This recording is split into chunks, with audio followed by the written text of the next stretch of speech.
Jesucristo,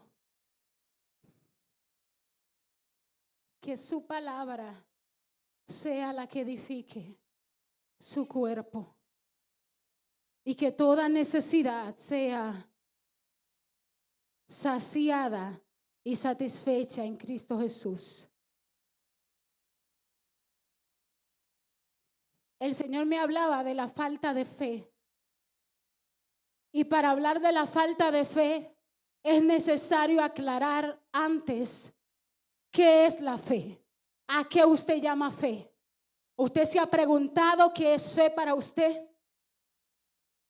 ¿Se ha preguntado si aquello a lo que usted llama fe es realmente la fe verdadera?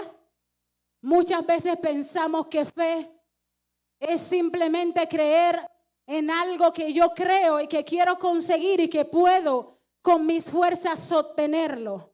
Y es una forma muchas veces de autoengaño, porque nos convencemos a nosotros mismos de que podemos lograrlo.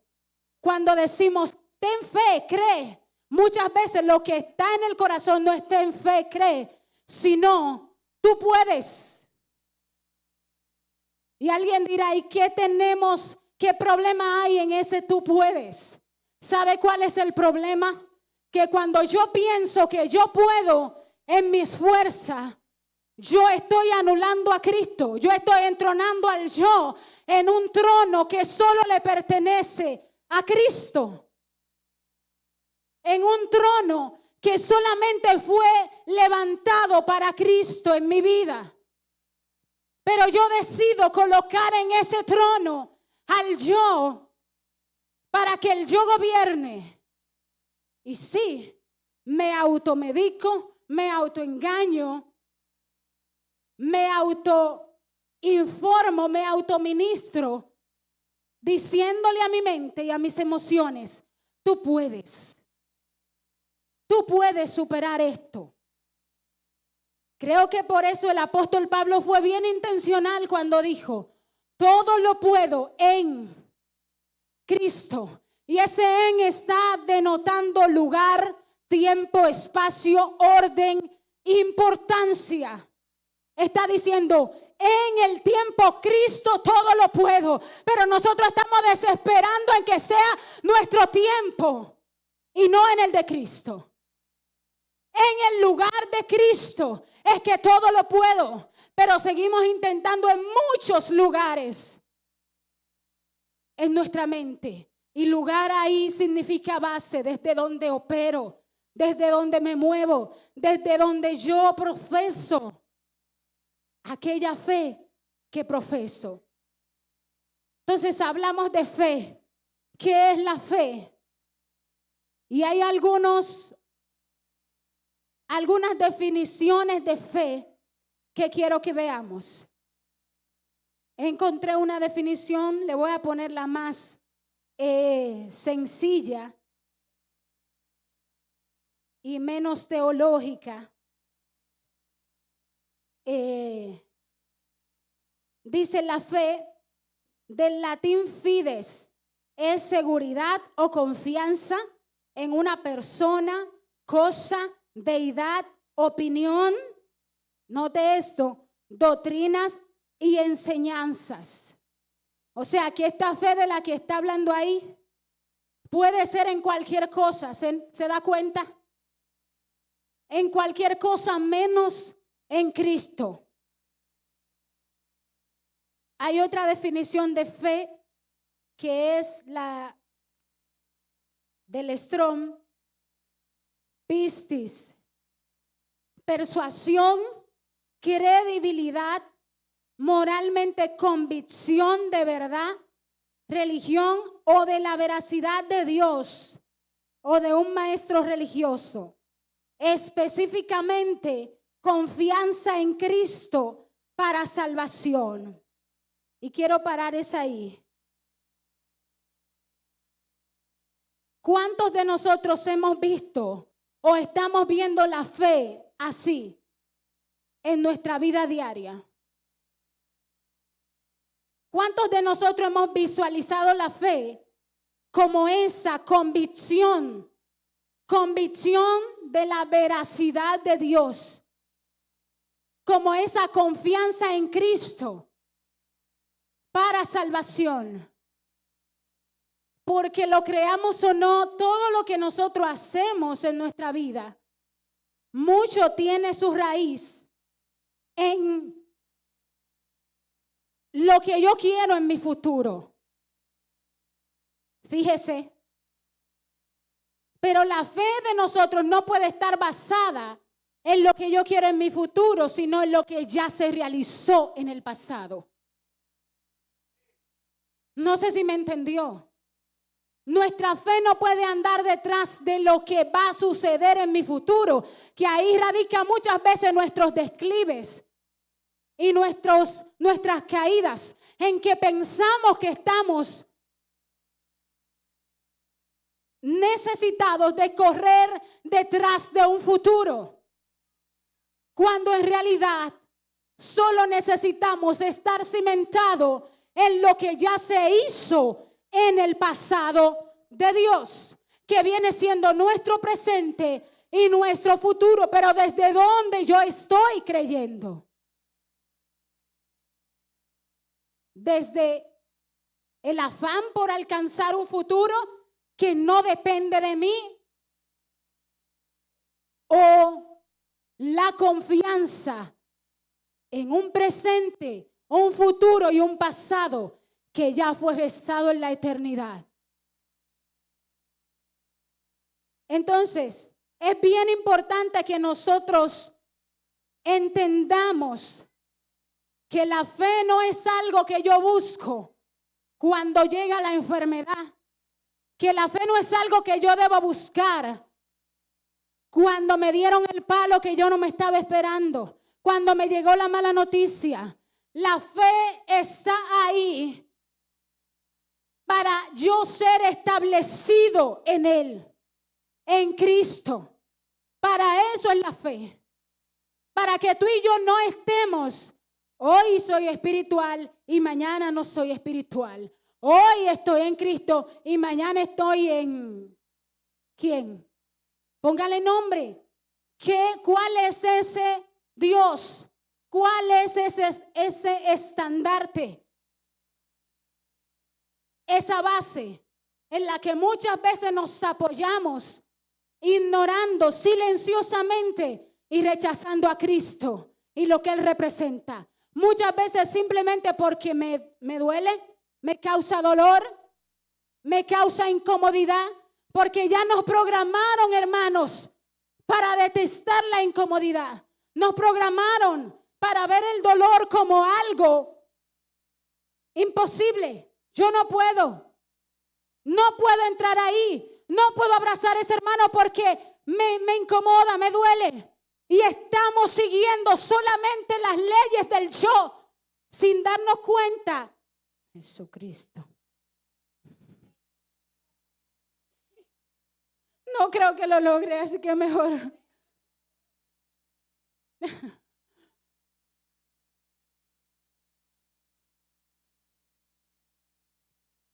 Estamos muchas veces siguiendo las leyes de nuestro yo, que son tan engañosas. ¿Quién nos dijo que eran confiables? ¿Dónde aprendimos? Ya.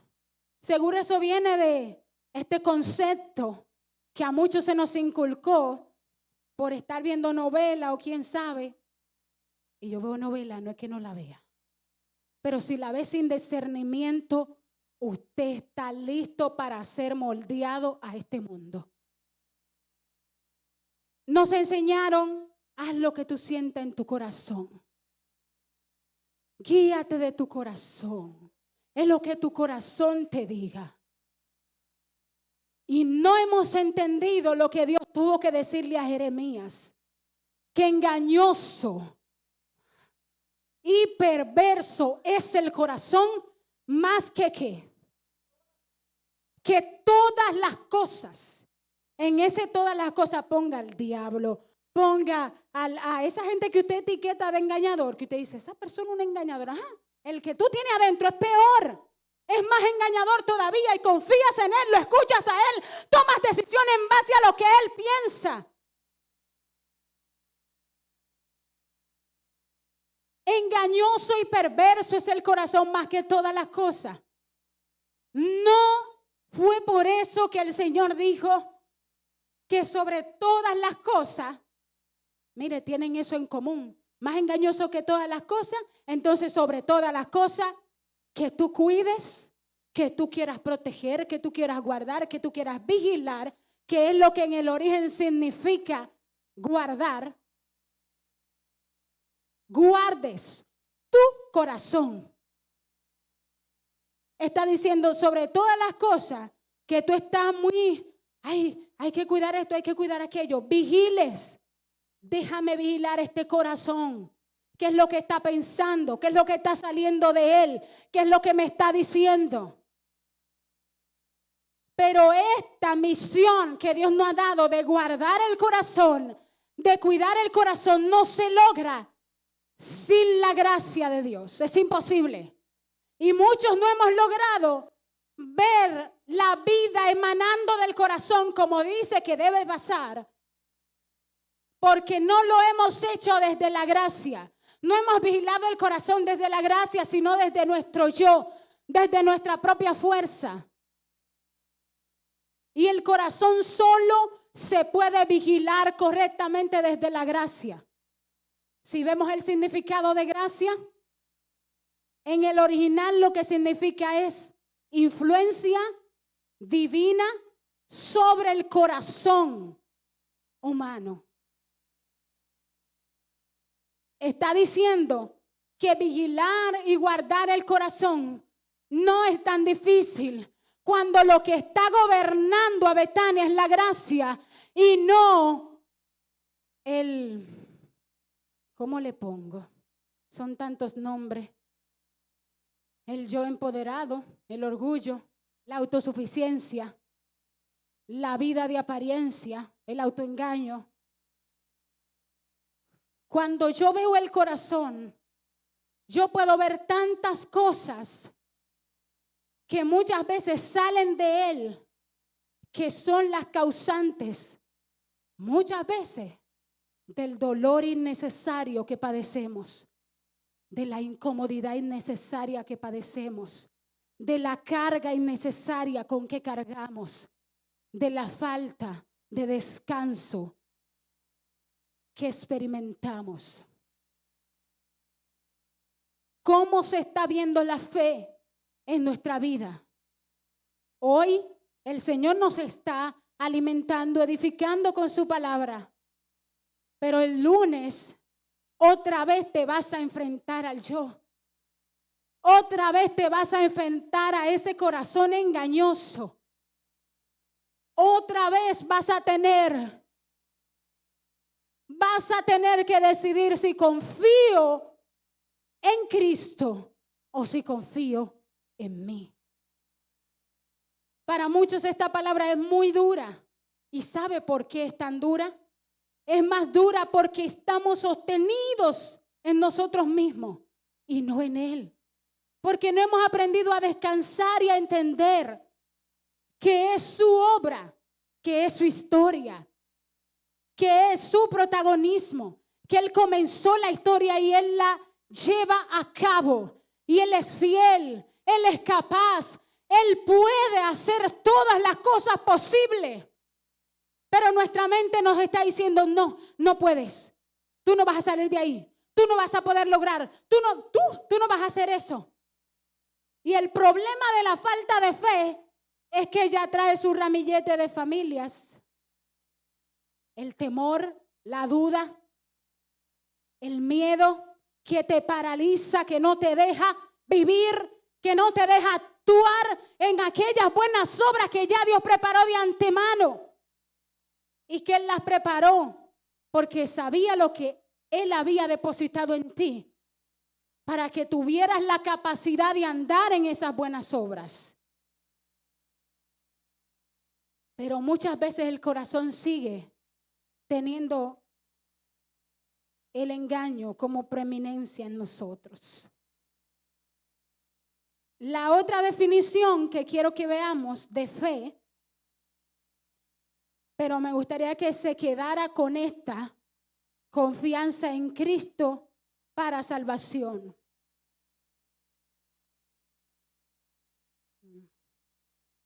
Oh, ya, esa está en Hebreos 11.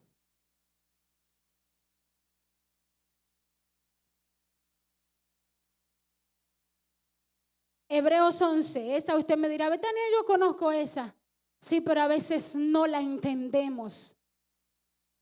Y por no entenderla no podemos ver la manifestación de esa verdad en nuestras vidas. Es pues la fe. Es como si él dijera, esto es la fe. La certeza de lo que se espera y la convicción de lo que no se ve. Es como ver la vida al revés. ¿No le parece? Porque en el mundo, ¿cuál es el dilema del mundo? Tú tienes que demostrármelo. Si no lo veo, no lo creo. Yo tengo que ver para creer. No, cuando Dios lo haga, yo acciono. Dice que es la certeza, y vamos a ver esa palabra certeza. Dice sentarse bajo, soporte. No sé por qué leyendo esto me llega a la mente seguridad, soporte, concretamente esencia o abstractamente asegurar, certeza. ¿Cómo está nuestra seguridad en el Señor? ¿Estamos ciertos? ¿Estamos certeros? ¿Tenemos certeza en nuestras mentes? Vamos a ver convicción. Convicción dice prueba, convicción, redarguir, certeza, convicción. Ok. No recuerdo dónde fue que vi una definición de convicción que explicaba que era estar totalmente persuadido de algo. Pero certeza de qué? Convicción de qué? ¿De qué es la, o sea, la fe es la certeza, pero la certeza de qué? ¿De ti, de que tú puedes? No, de Dios, de quién es Él, de su carácter. ¿Cuántos de nosotros, por no tener certeza del carácter de Dios, por no tener convicción de quién realmente es Dios, vivimos dando tumbo, vivimos decayendo, porque falta convicción? No estoy convencido. No tengo certeza de que Dios, ejemplo, es soberano, de que Dios gobierna sobre todo. Y el Señor trae a mi mente este pasaje de Romanos 8 que dice, a los que aman a Dios, no. Oye cómo comienza. Dice, sabiendo que los que aman a Dios, y este sabiendo habla de una certeza, de algo que ya yo sé, de algo que ya yo conozco, de algo de lo que estoy seguro, que no estoy tambaleándome en la idea de si eso no es. Dice, sabiendo que a los que aman a Dios, todas las cosas le ayudan a bien. ¿Y por qué yo sigo pensando que va a obrar para mal? Que esto no va a resultar. La palabra que el Señor me daba era falta de fe. Señores, y estamos analizando qué es la fe primero. Porque para entender de qué carecemos, tenemos que entender primero qué es. ¿Qué es aquello de lo que carezco? ¿Por qué cuando viene la prueba yo sigo pensando en que fue el hermano, en que es que ese jefe, en que es que esa situación es muy difícil? Y no es que usted se va a volver un robot y no va a sentir nada, que eso tampoco funciona. Por eso Pablo habla de conciencia viva. Tienes que vivirlo, pero vivirlo ¿cómo? Delante de Él, delante del Señor. Dice, sabiendo que todas las cosas ayudan a bien, todo coopera. O sea, hay una traducción que dice, todo coopera para el bien de aquellos que conforme a su voluntad han sido llamados para que sean hechos conforme a la imagen del Hijo. Está diciendo que todo, absolutamente todo, coopera para que tú y yo nos parezcamos a Cristo. Pero ¿qué pasa cuando hay falta de fe? Que tú y yo pensamos, y tú lo escuchas, tú escuchas el vocabulario. Mira, tenemos que orar porque mira, para que Dios cambie a esa persona, porque esa persona, enfocamos nuestra mirada en la duda. ¿De qué? De lo que ya Dios dijo, que todo va a cooperar para mi bien. ¿Pero para qué bien? ¿Para el bien que yo pienso que es mi bien? ¿O para el bien que el Señor tiene? Y muchas veces este es el problema, que no nos hemos entregado totalmente al hecho de que Dios haga en nosotros realmente lo que Él quiere hacer, lo que Él planeó para nuestra vida. Él hizo un plan, pero todavía nosotros seguimos estipulando el plan para nuestra vida. Él diseñó cómo iban a ser nuestras vidas, pero todavía nosotros estamos buscando a Dios como si fuera nuestro asistente personal para que obre a nuestro favor y no para que haga la obra que en la eternidad Él dijo que iba a hacer en ti. Y por eso viene el miedo y por eso viene la duda, porque es que Dios no va a poder, yo necesito ayudar a Dios.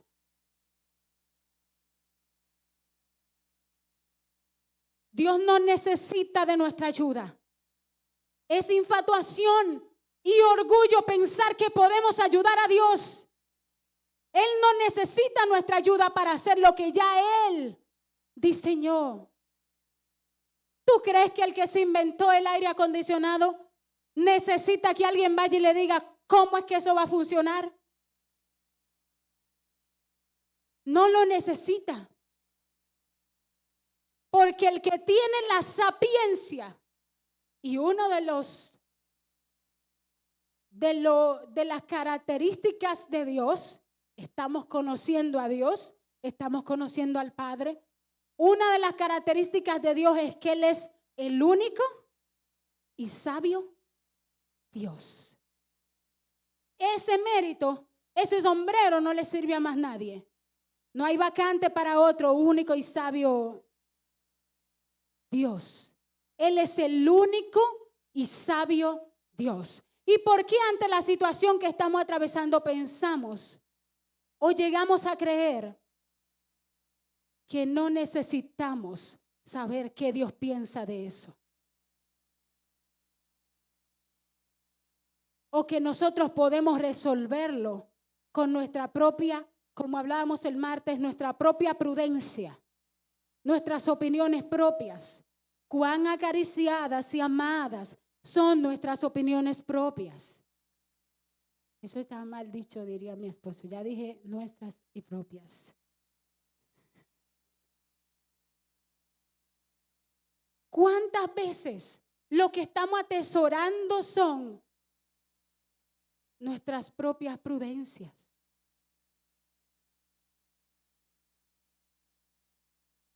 Atesorando cosas, abrazando cosas. Y usted dirá, pero ¿qué esto tiene que ver con la fe? Más de lo que usted se imagina. Porque en el momento en que yo dejo de creer quién es Dios sobre mí y lo que Dios ha dicho, todo lo demás comienza a tener preeminencia en mi vida.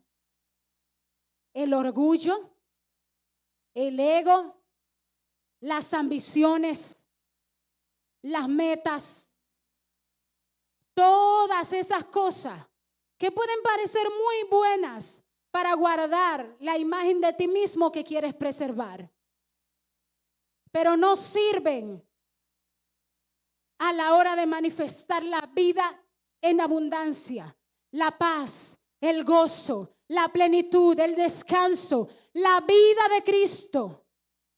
Cuando nos toca perdonar, sentimos que estamos arrastrando un saco de clavos.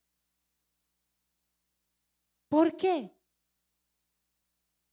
La cruz que tenemos que cargar no pesa tanto. ¿Y por qué a nosotros nos pesa tanto? Es por la incredulidad. Es por la falta de fe.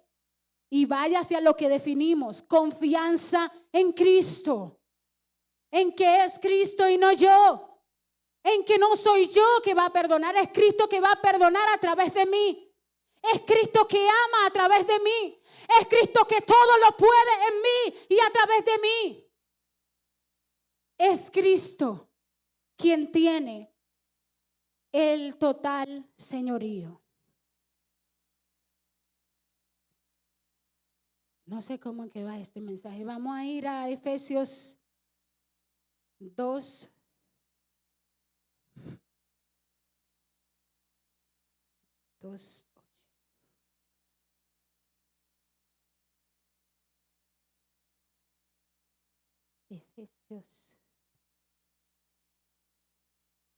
Efesios 2, vamos a leer el 8 y hasta el 10.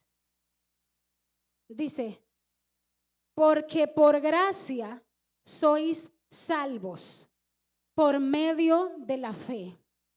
Y esto no de vosotros, pues es don de Dios. Y puedo escuchar a alguien que está diciendo, pero esto yo me lo sé desde chiquito, esto yo sé que por gracia soy salvo por medio de la fe. Sí, pero ¿por qué no vivo como un salvo? Sí, ya lo sé. ¿Por qué no vivo como alguien que fue salvo de la mentira? Sí, ya lo sé. ¿Por qué no vivo como alguien que fue salvo del pecado de la avaricia? Sí, ya lo sé. Dice, porque por gracia sois salvos por medio de la fe. Y aquí tenemos que ver la fe como un medio perfecto. Por gracia sois salvos por medio de la fe. O sea, que donde no hay fe, no puede haber salvación de nada. Cuando tú y yo estamos operando desde la incredulidad, desde la duda, no estamos salvos de nada. Al contrario, estamos perdidos en nosotros mismos. Esto es por medio de la fe. ¿Y por qué hablo de esto? ¿Por qué irnos a un texto que ya conocemos bien? 1001 vez más tendremos que irnos a él. Hasta que entendamos que esta salvación es por fe. Es por confianza en Cristo. Es por depositar en Cristo el bienestar nuestro totalmente. Y fíjese, ¿de dónde viene la fe? Porque alguien dirá, pues lo que tengo que hacer es tener fe. Yo tengo que tener fe. Siempre se nos dice, ten fe. Como si fuera algo que usted pudiera producir. Y ahí está otra vez el engaño. No es algo que usted y yo podemos producir. Aquí está diciendo, y esto no de vosotros. Estemos claros.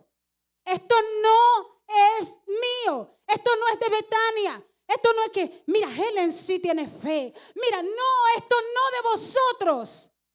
Es don de Dios. Es una dádiva, es un regalo. Tienes fe únicamente porque Él quiso ponerla en ti. Porque Él quiso ponerla en nosotros.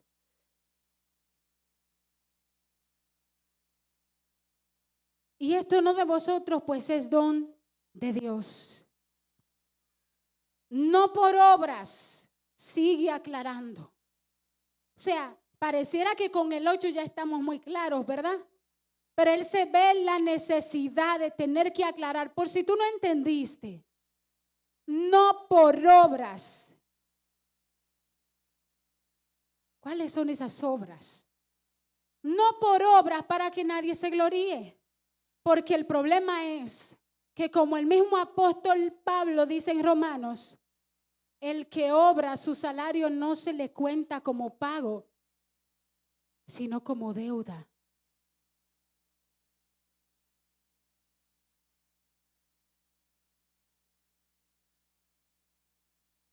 Las obras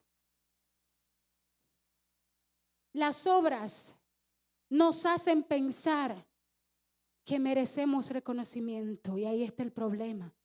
Porque cuando el Padre dijo que nadie te va a reconocer, que al contrario vas a padecer rechazo, que al contrario no le vas a gustar a mucha gente, que al contrario la gente va a hablar de ti a tus espaldas, ¿qué sucede? Entro en guerra con Dios y con el infierno y con todo. Porque no entiendo que no eran mis obras, que se trataba de Cristo. Y si es Cristo, Él sabe pelear bien sus batallas, pero nosotros no sabemos. Terminamos apuñalando. Y usted dirá, ¿cómo apuñalar? La Biblia dice que las palabras son como espadas. Cuando yo te ofendo, cuando yo hablo mal de ti a tus espaldas, yo estoy usando ¿qué?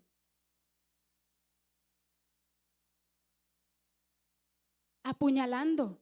Si tuviéramos conciencia de esto, ofendiéramos menos. Tuviéramos más cuidado con el cuerpo. Yo tuviera más cuidado al intentar decirle a alguien de lo que padece. Miraría primero, padezco de sabiduría para decirle lo que ella padece. Y que no se muera cuando se lo diga.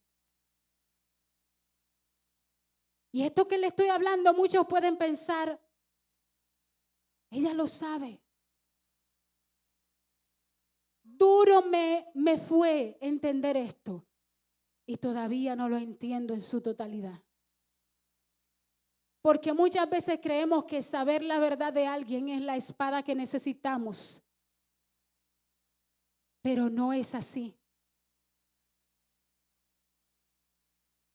La verdad puede hacer libre. La verdad puede salvar.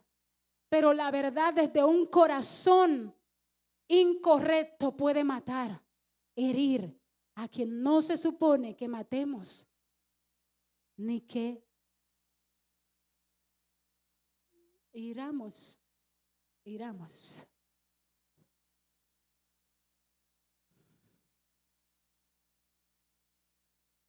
Pero el apóstol Pablo sigue diciendo, no por obras, para que nadie se gloríe.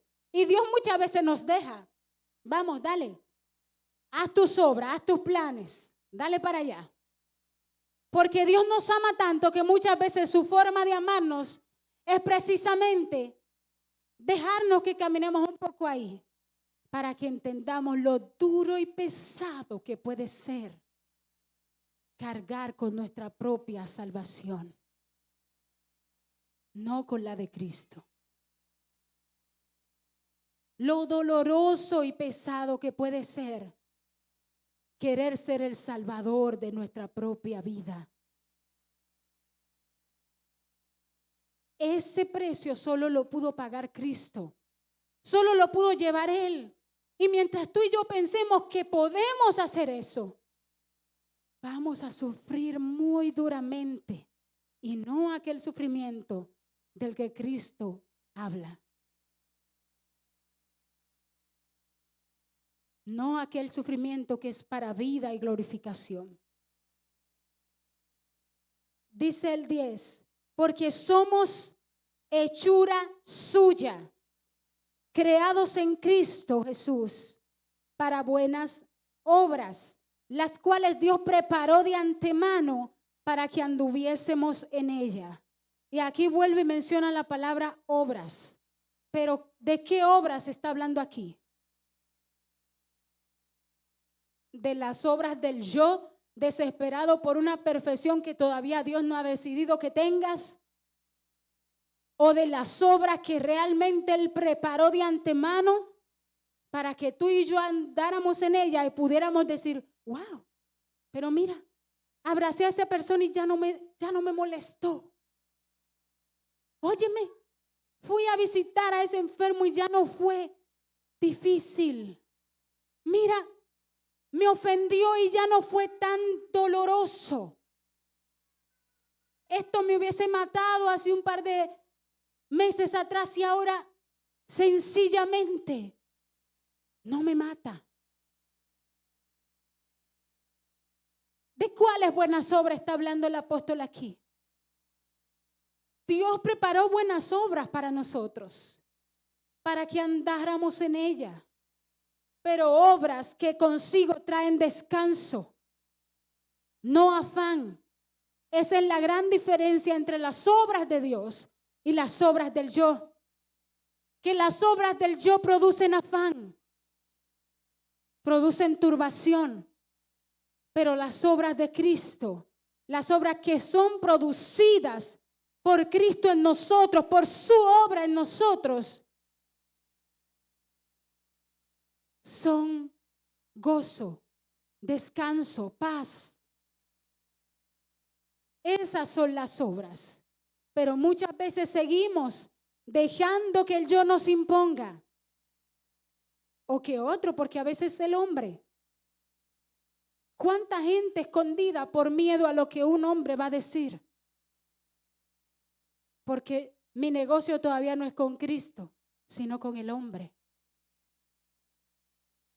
Todavía necesito aprender de Pablo, que dijo, si todavía buscar agradar a los hombres, ¿no sería siervo de Cristo?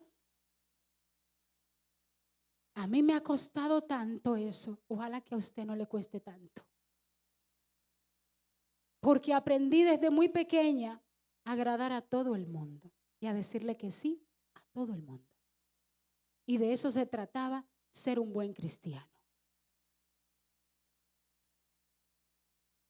Y cuando me topé con la realidad de que Cristo me estaba mandando a hacer algo que a medio mundo no le gustó, Betania quiso esconderse.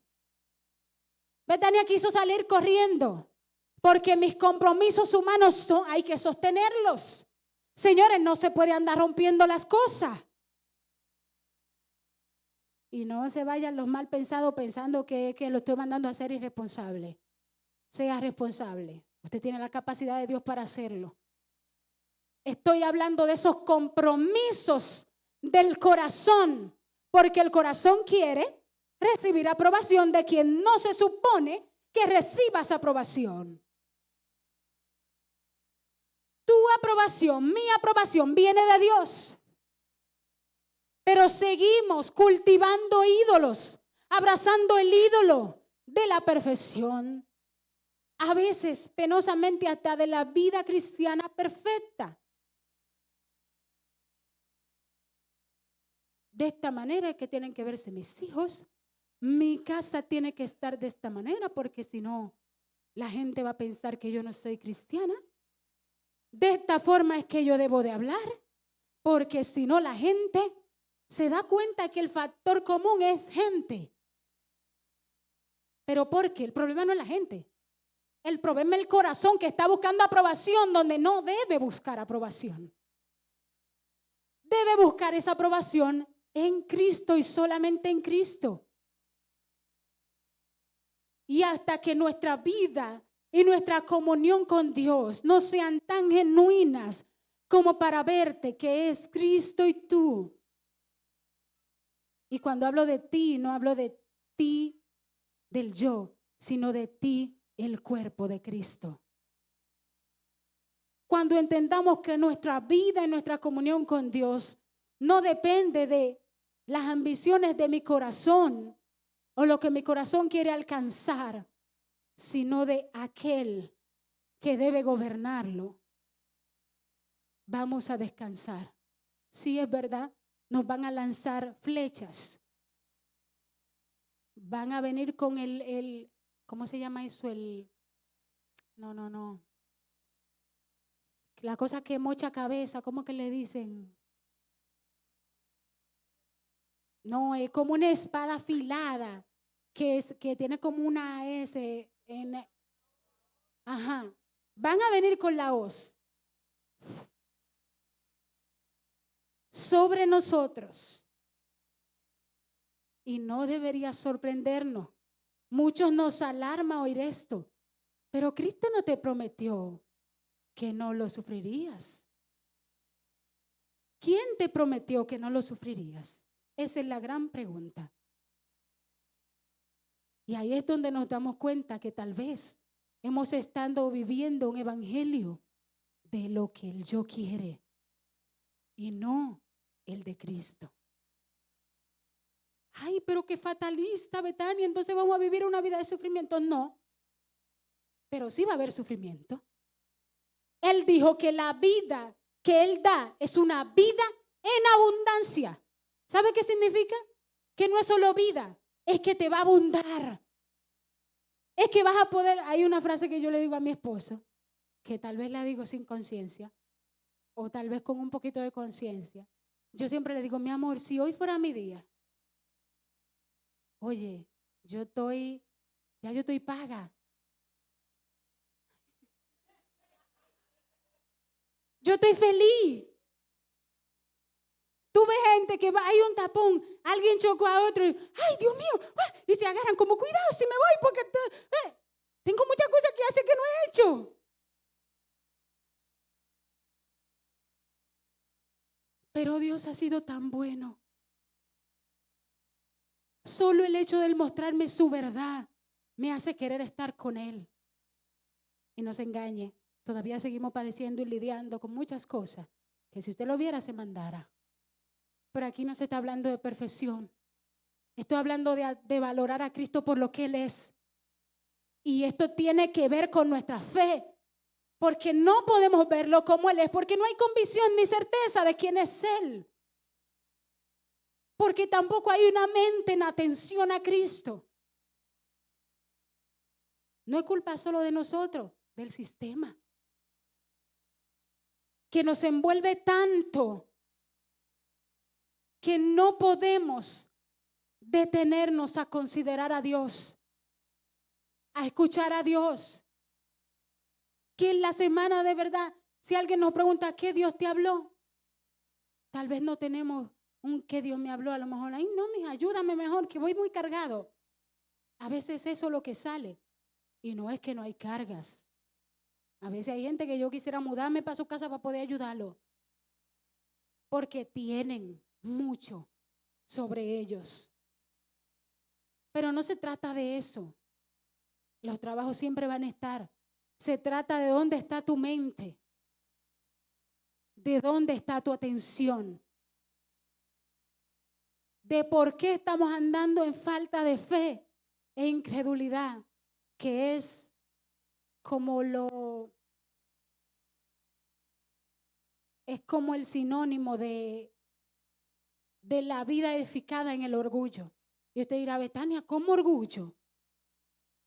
Vámonos para Habacuc. Y no se asusten que no es que voy a durar.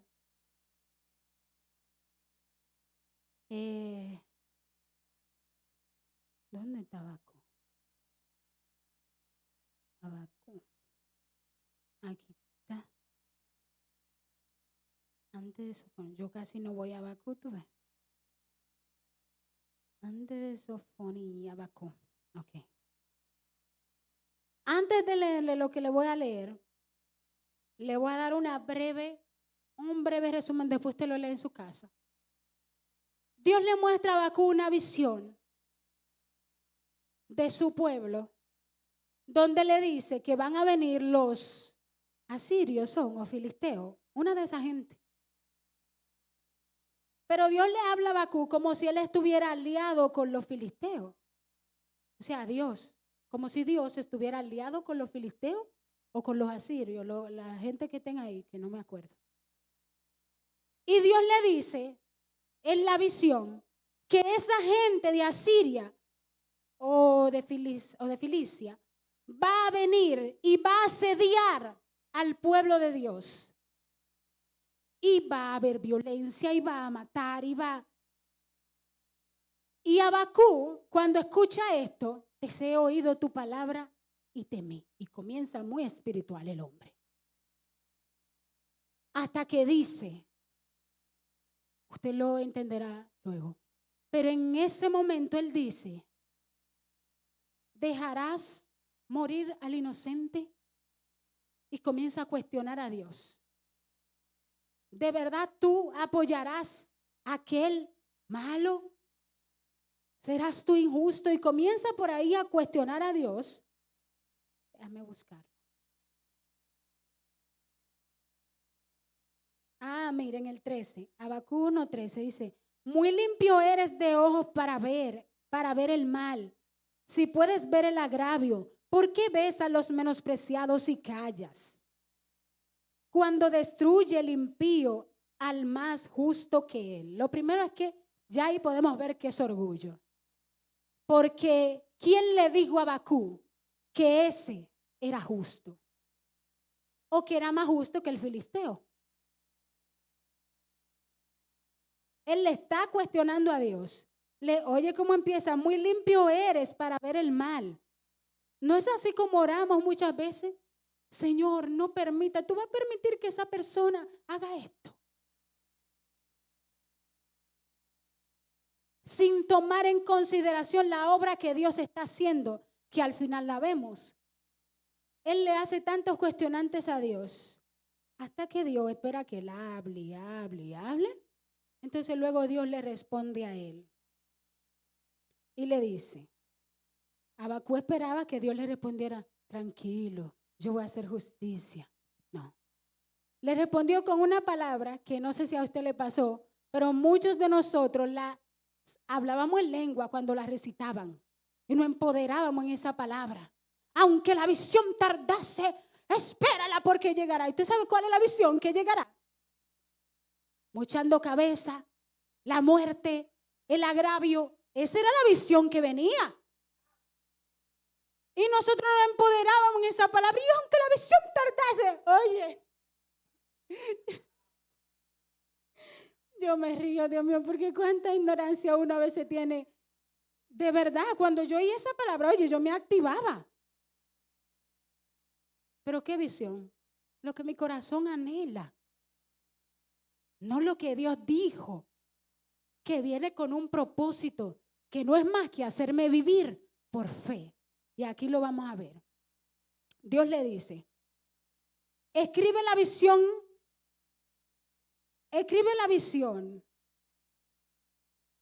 O sea, no es que te voy a hacer que te olvides de la visión que viste, ¿verdad? Declárala en tablas para que corra el que la leyere en ella. Aunque la visión tardare aún por un tiempo, mas se apresura hasta el fin. No mentirá, aunque tardare, espéralo, porque sin duda vendrá, no tardará. Y el 4 es aquel que nos viene a matar. Dice, cuando hablo de matar, no se asusten los nuevos. Estoy hablando de que mata el ego de tu corazón, el orgullo.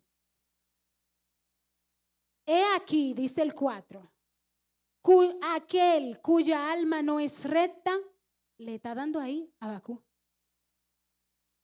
Aquel cuya alma no es recta se enorgullece.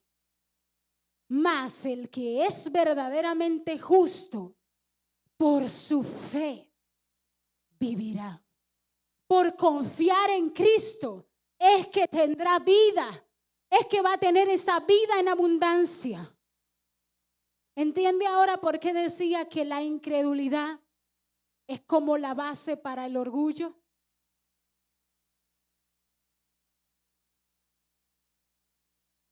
Porque inmediatamente dejo de creer en Él, comienzo a creer en mí. Y yo soy toda poderosa en defraudarme a mí misma. Solo Cristo puede realmente hacer. Quiero que veamos los antónimos, algunos antónimos que tengo aquí sobre la fe.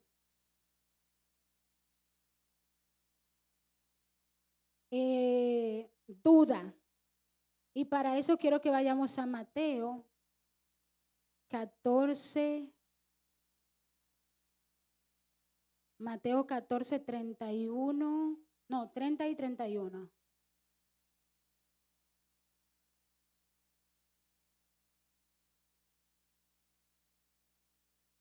Dice, está hablando de Pedro, cuando Jesús le dice, ven, camina sobre el agua, y él se va caminando. Ok. Dice, pero al ver el fuerte viento, está hablando de Pedro, pero al ver el fuerte viento tuvo miedo. ¿Qué tuvo?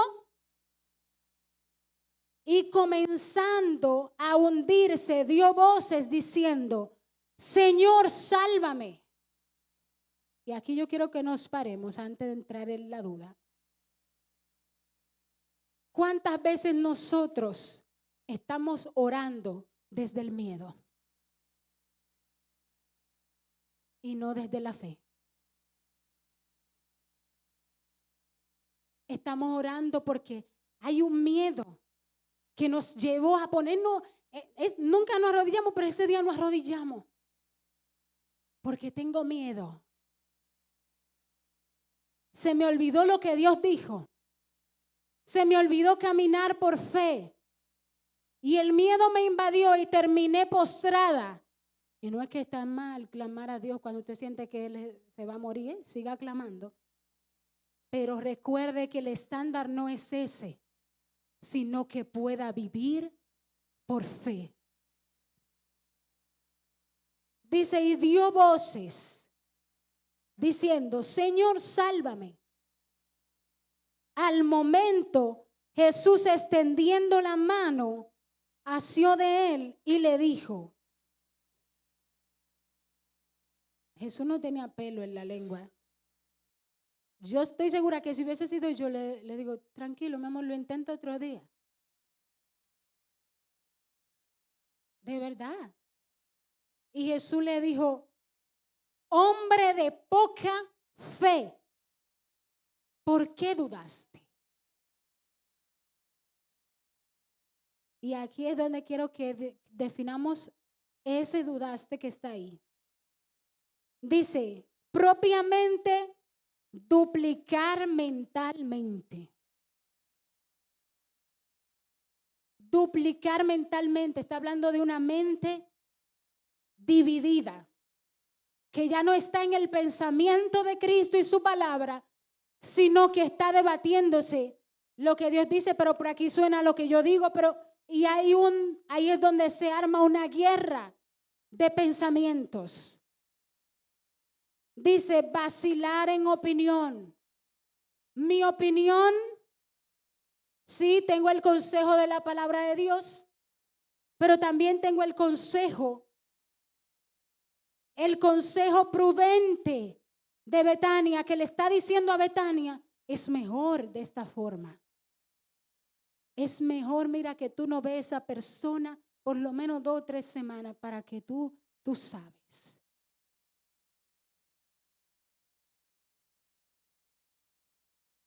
Dice, vacilar en opinión. ¿Cuál es la opinión de Cristo? Que ore por ese que te hace sentir tan ultrajado que tú no quieres verlo. Que lo bendigas. Que diga, Señor, bendice a esa persona. Mira, me enoja esa persona. No puedo lidiar con esa persona. Necesito tu gracia. Eso es fe. Pero decir, no, es que yo tengo que, esa persona y yo, él allá y yo aquí. Eso no es fe. Eso es usted creer que usted resolvió, que usted puede resolver. Entonces, dice, hombre de poca fe. Y ese poca fe que hay ahí,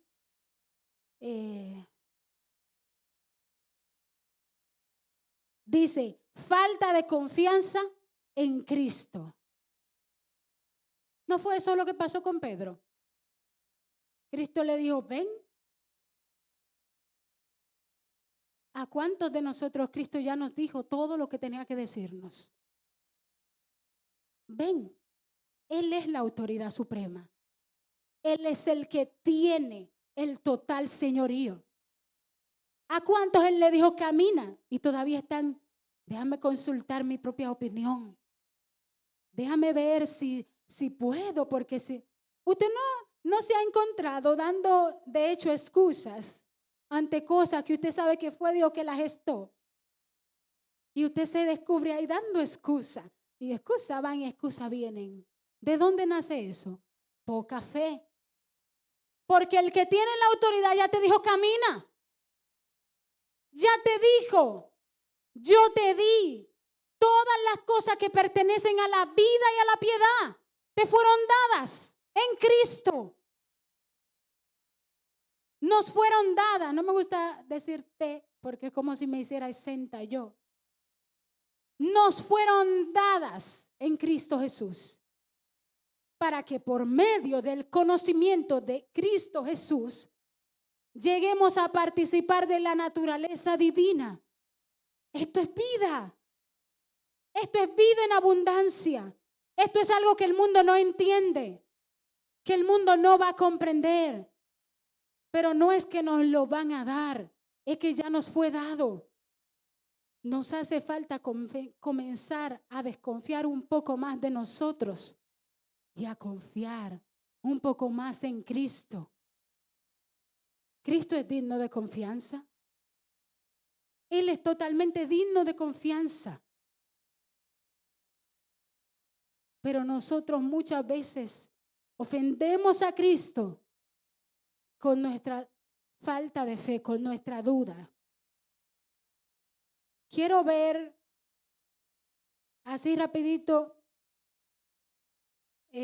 un paralelismo entre la vida de fe y la vida de las obras, que ahorita como que tocamos un poco del resultado que era afán, el de las obras, y reposo, el de la fe.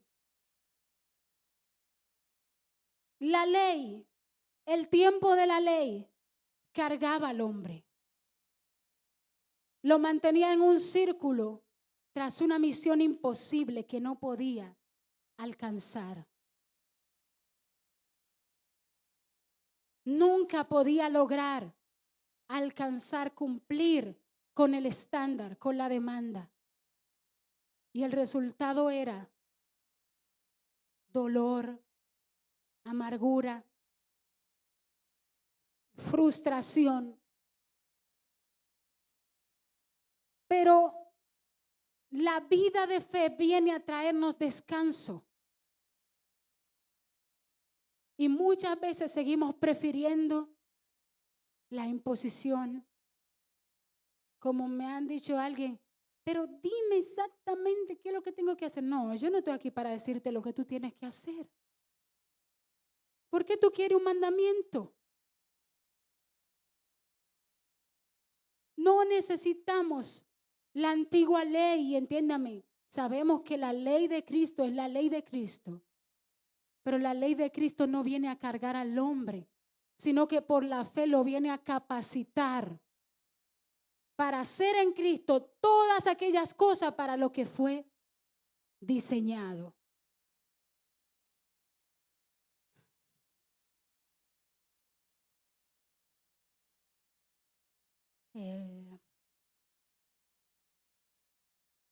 Aquí quiero que veamos algunas consecuencias de la falta de fe, ya para terminar.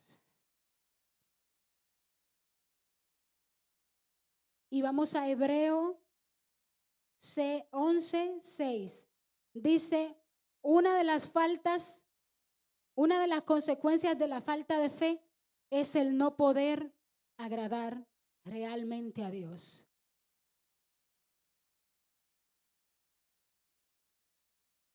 Hebreos 11:6 dice, pero sin fe es imposible agradar a Dios, porque es necesario que el que se acerca a Dios crea que le hay y que es galardonador de los que le buscan. No es por esto que a veces nos debatimos con un pensamiento de que Dios no está con nosotros, de que Dios está irado todavía con nosotros, cuando su palabra dice que la ira que venía directo a mí fue manifestada en Cristo. O sea que Dios no está irado conmigo. Pero cuando dudo de lo que Dios ya dijo, no puedo agradar al Señor. Se hace imposible. Entonces comienzo a buscar el poder de las obras, del hacer, para calmar mi conciencia. ¿No es ahí que muchas veces no encontramos? Tengo que calmar mi conciencia que me está acusando, que me está culpando.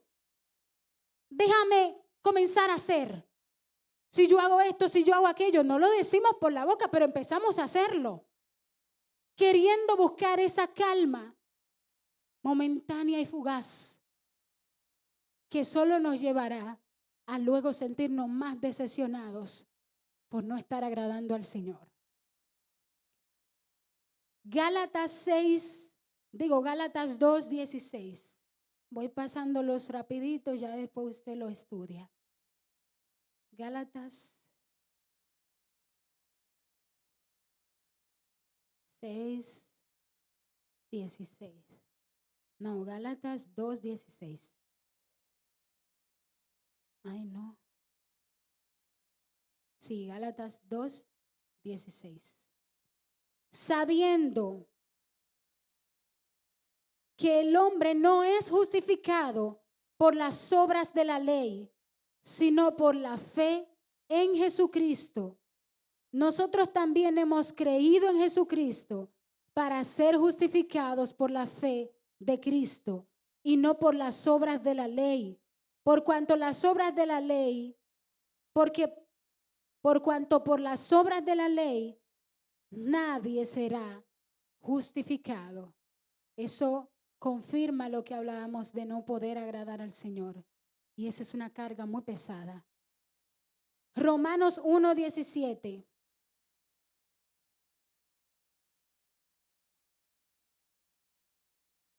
Porque en el Evangelio la justicia de Dios se revela por fe y para fe, como está escrito, mas el justo por su fe vivirá. Otra de las consecuencias de la falta de fe es la ausencia de reposo, como hablábamos ahorita. Y para ello quiero que veamos a Hebreos 2:12. Ya lo demás se quedó para después. Hebreos. Eso es lo que pasa cuando tú casi no lees digital. Hebreos 2:12. No. No. 4, perdónenme. Hebreos 4, del 2 al 12. Porque también a nosotros ¿entendieron cuál era? 4, del 2 al 12. Porque también a nosotros se nos ha anunciado la buena nueva como a ellos, pero no les aprovechó el oír la palabra por no ir acompañada de fe en los que la oyeron. Y aquí necesito que nos detengamos. El martes pasado el Señor nos hablaba de esto, del oyente, del que es meramente oidor, que estamos aquí todos hoy escuchando la palabra, pero realmente no escucho. Realmente no me detengo. Dice, pero los que hemos creído entramos en el reposo de la manera que dijo, por tanto juré en mi ira, no entrarán en mi reposo, aunque las obras suyas, ay Dios mío, me muero, aunque las obras suyas estaban acabadas desde antes de la fundación del mundo. Preste atención, porque en cierto lugar dijo así, del séptimo día, Y reposó Dios de todas sus obras en el séptimo día. Y otra vez aquí, no entrarán en mi reposo.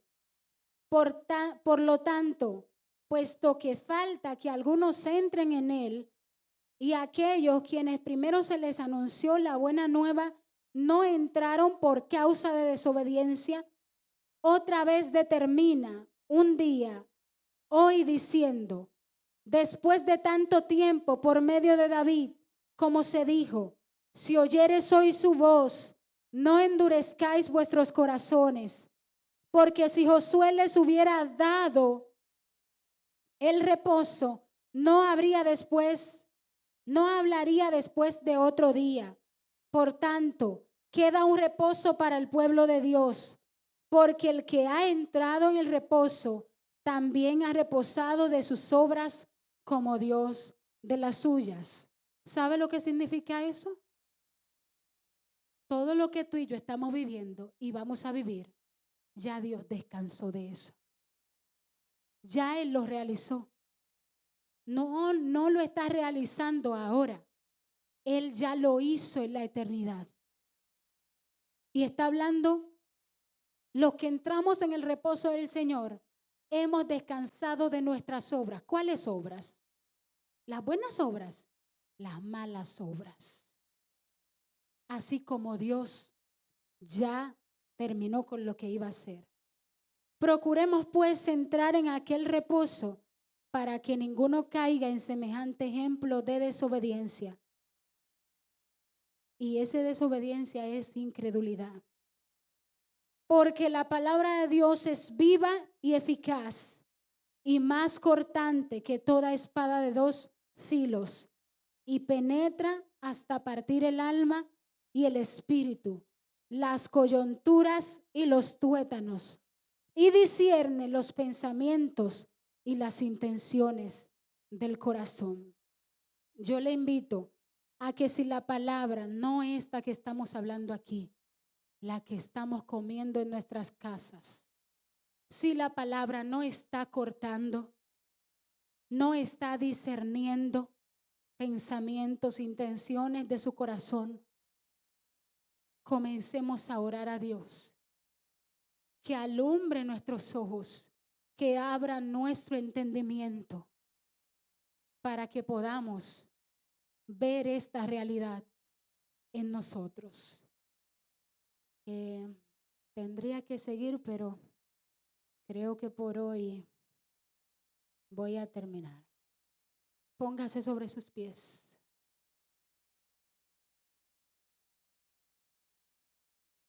Padre, gracias. Gracias, Señor, por tu palabra, Dios. Gracias por los oídos que pueden oír. Gracias, Señor, por los que tienen oídos para oír, Señor. Por los que no oyen pesadamente. Mira aquellos que oyen pesadamente. Señor, cuántas veces somos oidores, meros oidores de ti, de tu verdad. Pero pienso que quieres detenernos en medio de nuestro afán para que prestemos atención a cómo está nuestra vida de fe. A cómo está nuestra vida de fe, no el domingo, sino del lunes a sábado. Que prestemos atención cómo está nuestro vivir en ti. Qué tanto ha reposado nuestra mente en ti. Perdónanos. Perdona nuestra incredulidad, Señor. Como te pedíamos ahorita en la canción, haznos ver como tú ves. Haznos entender y creer sin temer, Señor. Que no sea el miedo lo que nos eche hacia atrás. Que no sea la falta de fe. Que no seamos limitados por no creer, por dudar de lo que tú ya has dicho para nuestras vidas, Señor.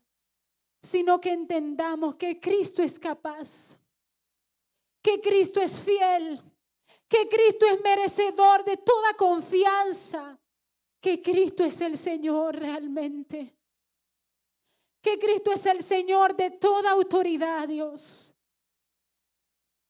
Te pedimos este día que nuestra fe sea aumentada, Señor, en el entendimiento correcto, Dios.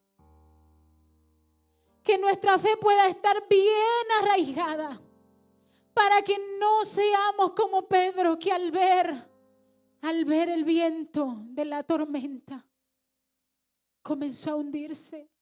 ¿Cuántas veces nos hemos hundido, Señor, ante el agua, ante el fuego?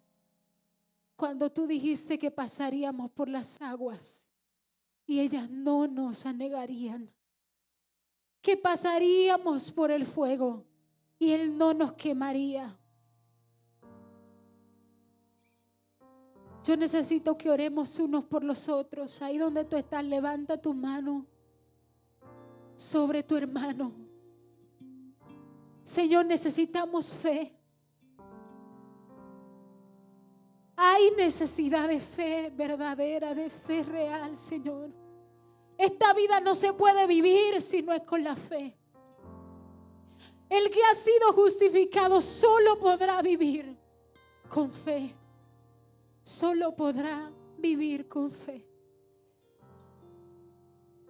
Oh, yo te pido, Dios, por este cuerpo, tu cuerpo, que seamos arraigados en la fe de Cristo, no en nuestra fe, en la fe de Cristo el Señor, y podamos ir al paso que tú quieres, sabiendo que todas las cosas ya fueron hechas en Cristo Jesús, y que esto sirva para que podamos experimentar la paz que sobrepasa todo entendimiento y guardar nuestras mentes en Cristo. Amén. Dios les siga bendiciendo, hermanos.